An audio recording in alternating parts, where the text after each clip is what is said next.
नमस्कार, Asian news देख रहे हैं आप। मैं हूं मनीष। मध्य प्रदेश सरकार में उस वक्त हड़कंप मच गया जब मंत्री नागर सिंह चौहान ने अपने ही मंत्री पर सवाल खड़े कर दिए। दरअसल अनुसूचित जाति कल्याण मंत्री नागर सिंह चौहान ने एक वीडियो जारी कर कहा, आंगनबाड़ी में नौकरी दिलाने के लिए कुछ बिचौलिए आदिवासी उम्मीदवारों से पैसे मांग रहे हैं। मंत्री ने आदिवासी वर्ग के अभ्यर्थियों से अपील की कि वे किसी भी व्यक्ति को नौकरी के लिए पैसे न दें। उन्होंने कहा कि अगर ऐसे किसी व्यक्ति द्वारा रिश्वत मांगी जाती है तो उसकी शिकायत उचित मंच पर की जाए। चौहान ने यह भी आशंका जताई कि विभाग के कुछ कर्मचारी इस नेटवर्क का हिस्सा हो सकते हैं जो आदिवासी इलाकों को निशाना बना रहे हैं। बाल विकास मंत्री निर्मला भूरिया ने मंत्री के बातों पर प्रतिक्रिया देते हुए कहा कि भर्ती प्रक्रिया पूरी तरह से डिजिटल और पारदर्शी है। उन्होंने बताया कि मध्य प्रदेश देश का पहला राज्य है जिसने आंगनबाड़ी भर्ती को पूरी तरह ऑनलाइन किया है और अन्य राज्य इस मॉडल को अपनाने की दिशा में अध्ययन कर रहे हैं। भूरिया ने कहा, अगर मंत्री चौहान को कोई शिकायत मिली है तो वो उसे उचित फोरम पर रखें, लेकिन अब तक विभाग को ऐसी कोई शिकायत नहीं मिली है। वह पूरे मामले पर अब विपक्ष भुनाने में लगा है। इस पूरे मामले को विपक्ष जो है अब आड़े हाथों ले रहा है। विपक्ष चाह रहा है कि इस पूरे मामले को जनता के बीच में लाया जाए और भुनाने की कोशिश की जाए। चलिए दोनों मंत्रियों का क्या कुछ कहना है और विपक्ष का क्या कुछ कहना है, चलिए सुन लेते हैं। मेरे विभाग में जो सहायिका और कार्यकर्ताओं की नियुक्तियां हो रही है वो पूरी पारदर्शिता के साथ हो रही है, निष्पक्षता के साथ हो रही है और पहली बार प्रदेश में इतनी बड़ी संख्या में नीचे स्तर पे जो नियुक्तियां हो रही है पूरी पारदर्शिता के साथ में हो रही है। और मुझे लगता है कि माननीय मंत्री ने जो कहा है, मुझे लगता है उनका उद्देश्य ये नहीं था पारदर्शिता के साथ में नहीं, मेरे ऊपर कोई आरोप नहीं लगाए है और उनको कहने का जो उद्देश्य था वो कुछ और होगा नहीं, विभाग पे भी नहीं। और मैं कह रही हूँ ना, निष्पक्षता के साथ में हो रही है और ऑनलाइन सारी प्रक्रियाएं हो रही है, ऑनलाइन सारी आप देख सकते हैं। कहीं न कहीं विभाग के अधिकारी कर्मचारी भी मिले हुए हैं और ये कहा जा रहा है कि आंगनवाड़ी की भर्ती है उसमें मैं आपकी नियुक्ति करा दूंगा तो आप इतने राशि दे दो करके ऐसी शिकायतें मेरे पास भी बड़ी मात्रा में आ रही है। मैं आप सभी जो हमारी आवेदनकर्ता बहन है और सहायिका में जिनने आवेदन किया है, ऐसी सभी बहनों और बेटियों से निवेदन करना चाहता हूं कि किसी को भी एक भी पैसा देने की आवश्यकता नहीं है।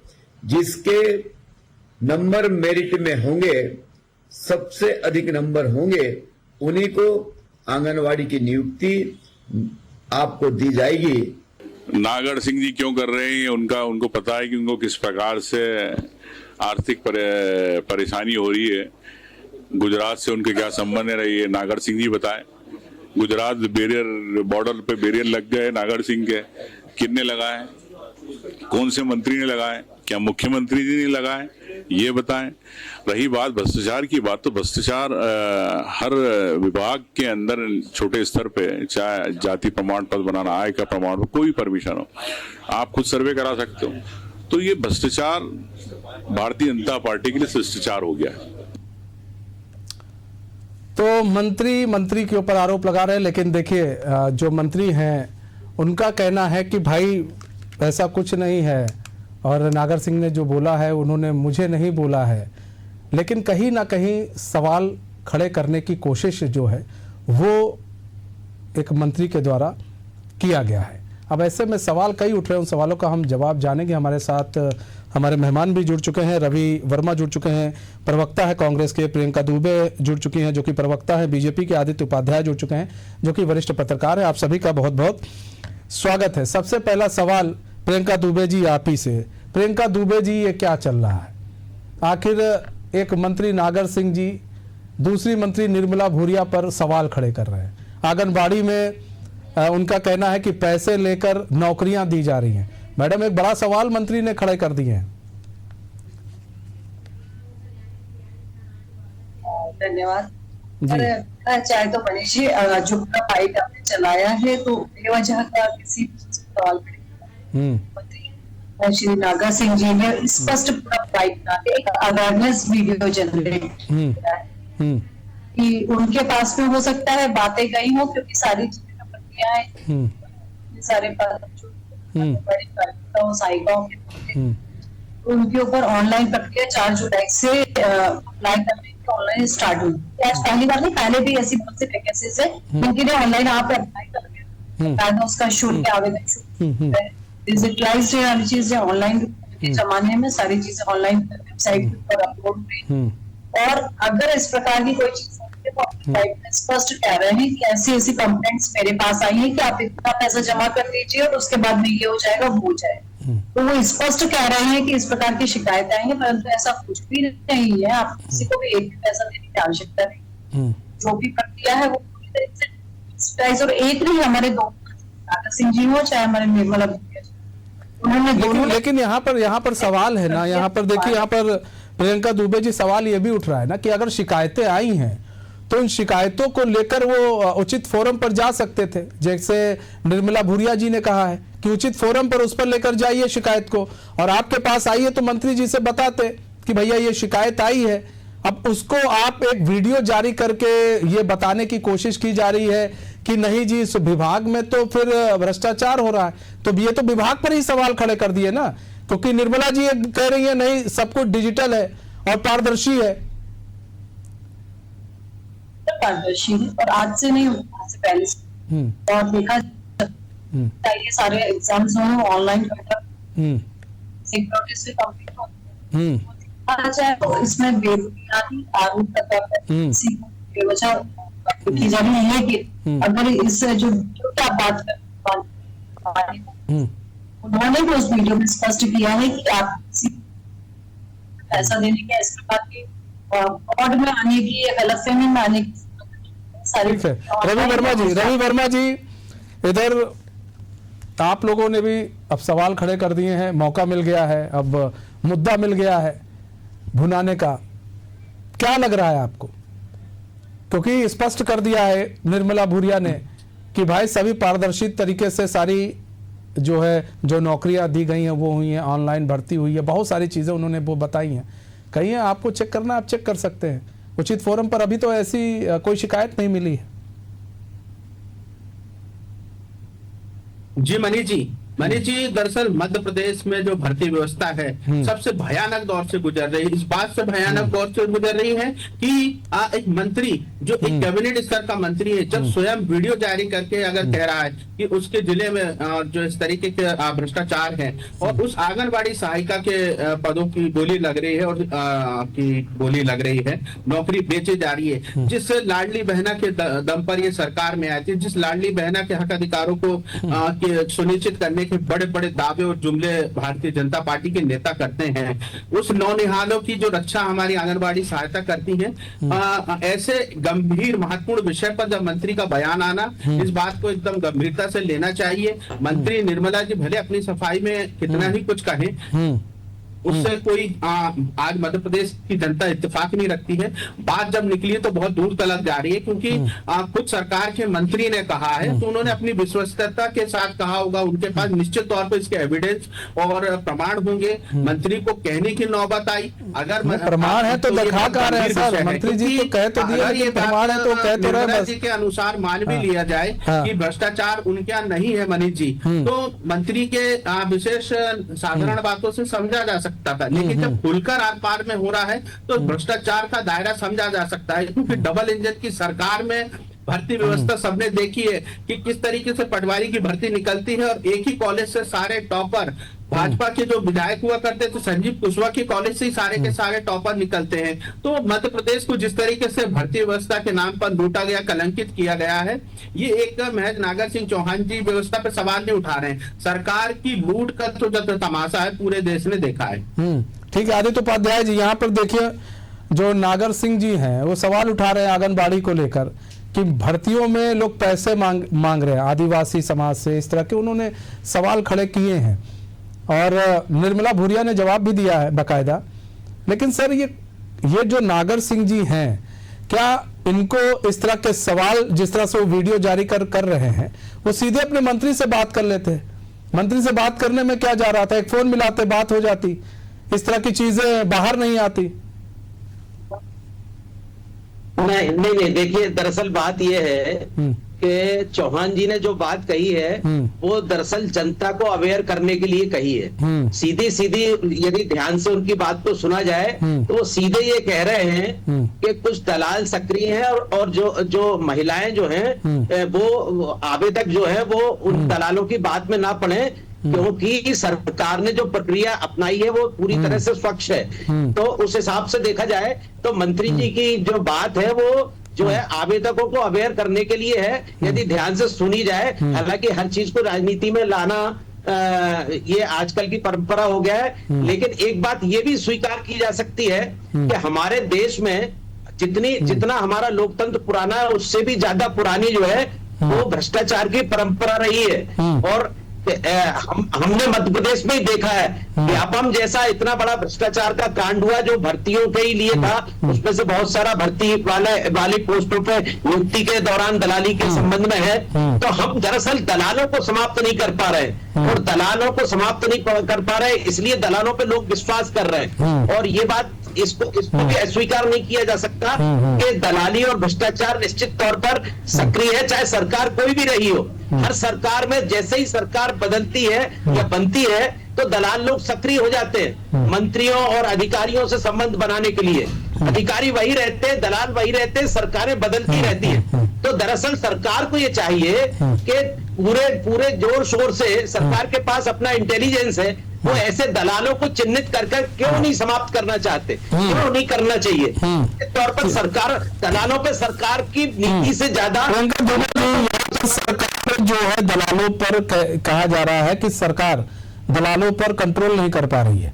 अब कल को निर्मला भूरिया जी सामने आ जाए और वो फिर मंत्री नागर सिंह चौहान के जो मंत्रालय उस पर सवाल खड़े करें कि नहीं जी दलाल सक्रिय हैं, ये सक्रिय हैं, इन लोगों से छुटकारा मिलना चाहिए। जैसा कि अभी वरिष्ठ पत्रकार आदित्य उपाध्याय जी भी बोल रहे हैं कि भाई उनका कहने का मतलब ये था, मतलब चाहे कुछ भी हो लेकिन सवाल उन्होंने खड़े कर दिए हैं। मतलब हो सकता है कहने का वो अवेयरनेस फैला रहे हो, लेकिन अवेयरनेस के चक्कर में या फिर ज्यादा बोलने के चक्कर में उन्होंने कुछ ज्यादा ही बोल दिया है आंगनबाड़ी भर्ती को लेकर। अगर बोल दिया है तो उसके प्रमाण क्या है उनके पास? आपने मांगे कि भाई नहीं आप प्रमाण तो दीजिए, कहां पर हो रही है गलतियां, कहां आपको दलाल दिखे, किसने शिकायत की, शिकायतकर्ता कहां है, शिकायतकर्ता उस उचित फॉर्म पे क्यों नहीं आए? तो मैडम कुछ तो वो बताएंगे कि ऐसे ही सब कुछ चलेगा? सिंपल सी बात है, जिसको जबरदस्ती तो फील का जैसे ताड़ बनाया जा रहा है। अवेयरनेस वीडियो को मनस्ता पैदा करने वाला वीडियो क्रिएट कर दिया गया। अवेयरनेस उन्होंने जिस प्लेटफॉर्म पे बात रखी डेफिनेटली रखी ही होगी, और मुझे उम्मीद है कि वो खुद भी इन सब चीजों को शॉर्ट आउट करना बहुत अच्छे से जानते हैं। और मैटर ये बहुत समझदार लेडी हैं अब और वरिष्ठ नेता भी हैं। आपको ही मालूम है अवेयरनेस कैसे फैलती है और किस तरह का वीडियो बनाएंगे तो अवेयरनेस फैलेगी, किस तरह का वीडियो बनाएंगे तो सरकार घिरेगी। आपसे कुछ छिपा नहीं है मैडम। अगर ये बात अगर हम कहते हैं ऑफलाइन ये सारे मैटर्स को अगर वो कर रहे हैं और उनके ऊपर कुठाराघात पार्टी को डिजिटलाइज हर चीज को प्लेटफॉर्म्स को करती चली जा रही है। इसका एक नहीं हम कई उदाहरण देख सकते हैं, जिससे वेरियस जिसको हम कह सकते हैं आरटी डिपार्टमेंट का एक भ्रष्टाचार का बहुत बड़ा अड्डा हुआ करता था, इन्हें खत्म करना और उसके लिए वो दूसरी प्रिपरेशन या सेकंड लाइन को तैयार करना वैसे भी काफी चैलेंजिंग है। और अगर इसके लिए आज से नहीं हमारी सरकार काफी समय से आवाज पे उठा रही थी और उसके ऊपर कार्य करने का काम भी भारतीय जनता पार्टी की सरकार ने किया। तो विपक्ष तो आप बोल रही है ना मैडम, आपके मंत्री आप पर ही सवाल खड़े कर रहे हैं। रवि वर्मा जी कह रहे हैं कि भ्रष्टाचार को लेकर अब आप पर ही सवाल खड़े कर रहे हैं। राजनीति जनप्रतिनिधि होने के कारण नागर जी की जिम्मेदारी हो चाहे निर्मला भूरिया जी की जिम्मेदारी हो, जनप्रतिनिधि होने के नाते सबसे पहले जनता के प्रति उनका कर्तव्य बनता है कि उनको समझाते हुए, उनको साथ लेते हुए, उनके साथ में कंधे से कंधे मिला के कार्य करना चाहिए। तो अगर इस प्रकार की जो शिकायतें आई थी तो डेफिनेटली उनका कर्तव्य उनको अवगत करना और उनको समझाना पहले था। बाकी जो डिपार्टमेंटली अगर कोई भी चीज गड़बड़ है वैसे तो जीरो टॉलरेंस की पॉलिसी के हिसाब से आप देख रहे हैं कि कहीं पर भी किसी भी जगह पर भी किसी को भी बख्शा नहीं जा रहा है, फिर चाहे उसमें इन्वॉल्वमेंट किसी का भी निकल गया। तो अगर जितने भी मामले अगर हम देखते हैं जिस भी डिपार्टमेंट के हो, हमारे ही लोग उस पर आवाज भी उठा रहे हैं और उनको देखते हुए उनके ऊपर कार्रवाइयां भी निरंतर चल रही हैं। तो अगर इस प्रकार की कोई चीज निकल के आई है तो उसके ऊपर भी कार्रवाई डेफिनेटली की जाएगी। उसमें कोई कह नहीं सकते पक्षपात। वर्मा जी, यहाँ पर कार्रवाई की जाएगी अगर आ रही है, सरकार मुस्तैद है, सरकार बड़ी चुस्त दुरुस्त है, अगर इस तरह की चीजें आएंगी तो कार्रवाई होगी, तो फिर इसमें दिक्कत कहाँ आ रही है कांग्रेस को या फिर विपक्ष को? मनीष जी देखिए, दिक्कत इस बात से है कि स्पष्ट हो चुका है कि भारतीय जनता पार्टी की सरकार में किस तरीके से महिलाओं बहनों के हक अधिकारों को छीना जा रहा है। मंत्री अगर कोई गड़बड़ी नहीं थी या छोटी मोटी गड़बड़ी थी तो वो फोन पर उनके निवास पर जाके वो बातचीत कर सकते थे, लेकिन डबल इंजन की सरकार में कितनी डबल गति से भ्रष्टाचार हो रहा है कि मनमोहन नागर जी उस बात को रोक नहीं पा रहे थे। उस भ्रष्टाचार को आखिर भारतीय जनता के उनको उजागर करना पड़ा, उनको वीडियो के माध्यम से ये बात कहनी पड़ी कि भाजपा की सरकार में किस तरह की लूट मची हुई है। आखिर उनको भी चुनाव में फिर से जाना है। उस वीडियो को जरा ध्यान से सुनेंगे तो देखिए इसको भी समझना पड़ेगा ना। आदित्य जी ने भी बताया, लेकिन अभी भाई उन्होंने वीडियो में कहीं भी नहीं करेंगे, मंत्री या मंत्रालय का जिक्र नहीं किया। रवि वर्मा जी होता रहेगा। नहीं जी इस तरह के संरक्षण, रवि वर्मा जी आवाज आ रही है सर, तौर पर उन्होंने एक रवि वर्मा जी को आवाज आ रही है पीछे, कदम उठाया है।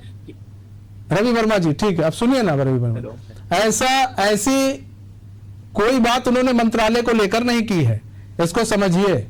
उन्होंने कहा है कि अगर भाई भ्रष्टाचार या फिर कोई पैसा लेता है तो उचित फोरम पर उस मामले को उठाया जाए, ऐसा उन्होंने बातें कही हैं।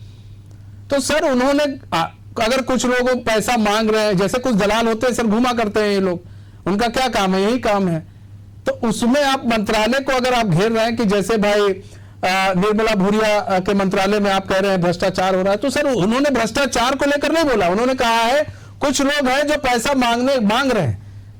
उन्होंने मंत्रालय पर सवाल नहीं खड़े किए, उन्होंने कुछ लोगों पर सवाल खड़े किए जो दलाल टाइप के लोग घूम रहे हैं। सर ये भी समझिए ना रवि वर्मा जी।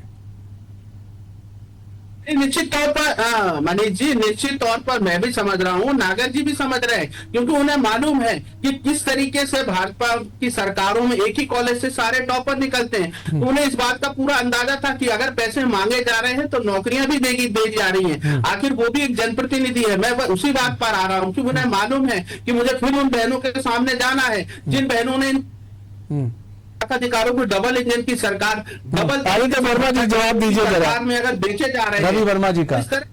वो कह रहे हैं उन्हें मालूम है, वो उनके आदिवासी बहनों के हक अधिकार के लिए लड़ रहे हैं।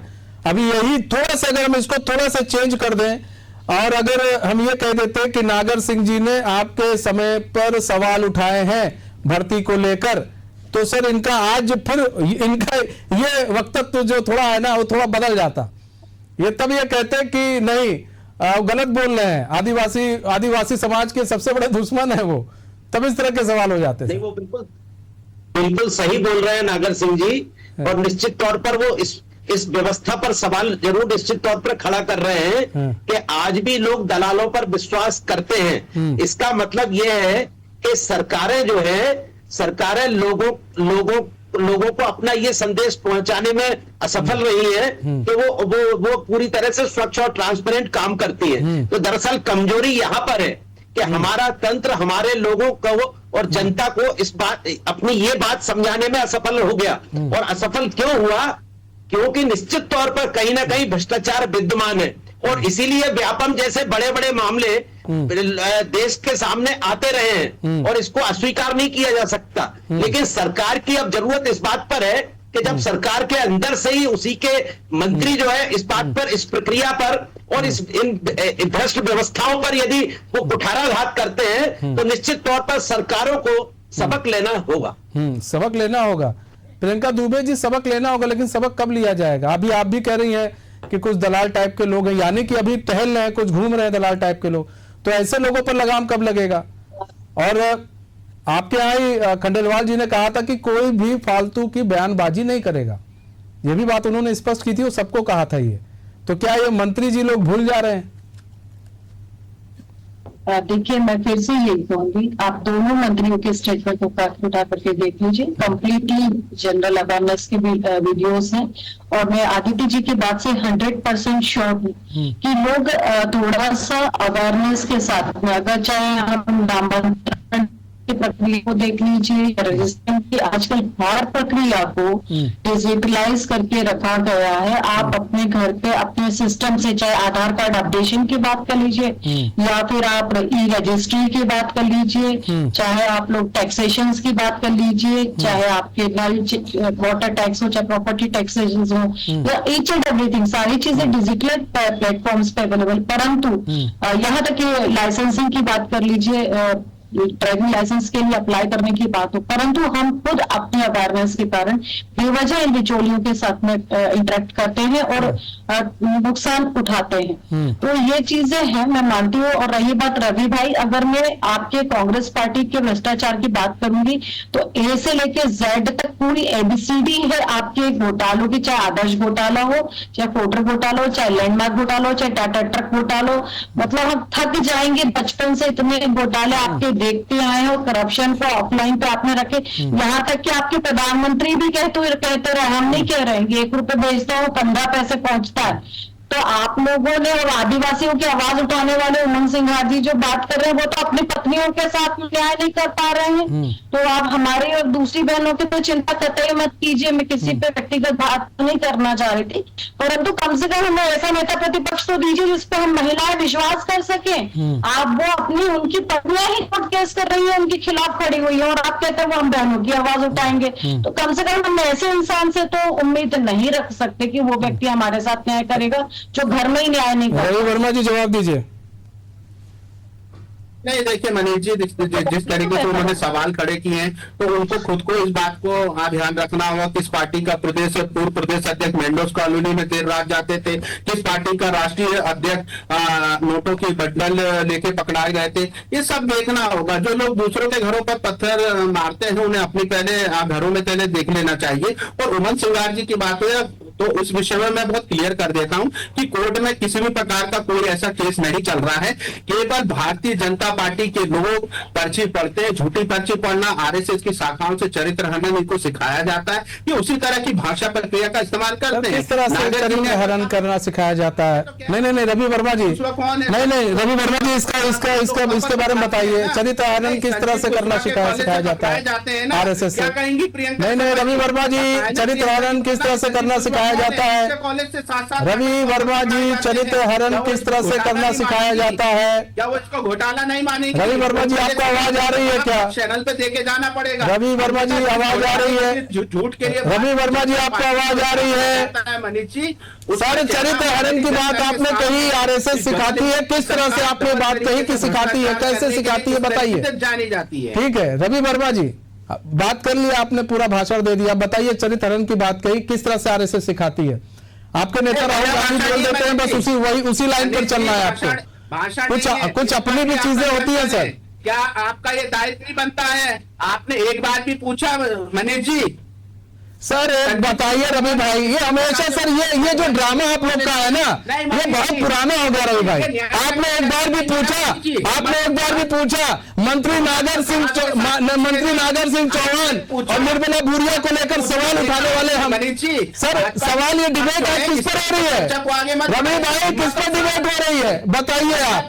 नहीं रवि भाई बताइए किस पर डिबेट हो रही है? कब से बीजेपी से सबसे ज्यादा सवाल पूछा जा रहा है। ये सर जो आप लोग को स्क्रिप्ट दिया जाता है एंकर को लेकर ना, वो सर अपने घर में पढ़कर सुनाया कीजिए अपने आके लोगों को, हम लोग को मत बताइए सर। ये एक स्क्रिप्ट जो लेकर आप लोग आते हैं, ठीक है कि आपने सवाल पूछा। सर कौन सा सवाल नहीं पूछा रवि वर्मा जी? कौन सा सवाल नहीं पूछा? हर सवाल प्रियंका दुबे जी से पूछा, हर सवाल का जवाब उन्होंने दिया। भाषण लग रहा है। नहीं सर, हर सवाल प्रियंका दुबे से पूछा गया और उन्होंने हर सवाल का जवाब दिया है।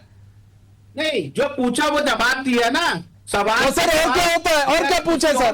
और क्या पूछे? आप क्या चाह रहे थे? आप क्या चाह रहे थे रवि वर्मा जी? जवाब में उन्हें नहीं सर, जवाब उन्हें दे रहा हूं, पूरा में नहीं सर। जब बात करें तो पूरे तर्क के साथ, तथ्य के साथ बात करें। नहीं, तर्क और तथ्य हो तो मजा आता है। आपने चरित्र की बात कही, चरित्रहीनता सिखाई जाती है। मैं जानना चाहता हूं क्या चरित्रहीनता सिखाई जाती है, ये सवाल है सर। रवि भाई जवाब दे दीजिए आप। नहीं, रवि भाई जवाब दे दीजिए आप, क्या चरित्रहीनता सिखाई जाती है?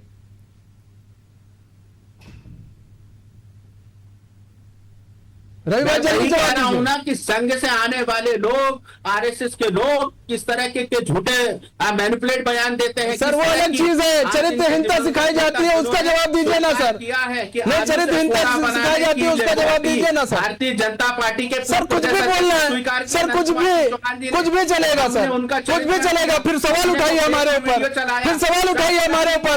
आपने ये पूछा, आपने ये कहा, अरे सर हम कोई कोर्ट थोड़ी ना है, हम कोई कोर्ट पुलिस थोड़ी ना है सर। हमने डिबेट रखी पूरी, और ये डिबेट आपने देखी किस तरह की डिबेट थी। आज बीजेपी पर ज्यादा सवाल पूछे गए बीजेपी से, और उनको जवाब देना पड़ा प्रियंका दुबे को। जल्दी से आदित्य उपाध्याय, जल्दी से 10 सेकंड सर, समय कम है, जल्दी से सर। देखिए ये बात थोड़ा सा विषयांतर होने लग गया है। हाँ। इसलिए मेरा सिर्फ निवेदन दोनों ही पक्ष और विपक्ष दोनों से है कि यदि सरकार के पास में अपना इंटेलिजेंस है तो उनको उजागर कीजिए। हाँ। जो लोग दलाली कर रहे हैं। हाँ। और वही जो है विपक्ष जो है जनता के लिए, जनता के बीच में यदि काम करता है तो विपक्ष ही दलालों के चेहरे से नकाब उतार दे। हाँ वही बात है, सामने आप बोल रहे हैं नकाब उतार दे, बढ़िया बात कर आदित्य उपाध्याय। फिलहाल समय कम है, बहुत बहुत धन्यवाद आप सभी मेहमानों का हमारे साथ जुड़ने के लिए और अपना बहुमूल्य समय देने के लिए। तो हमारे इस खास पेशकश सुबह से तय, मुझे दीजिए इजाजत, तो खबरों के साथ बने रहने के लिए देखते रहिए एशियन न्यूज। नमस्कार।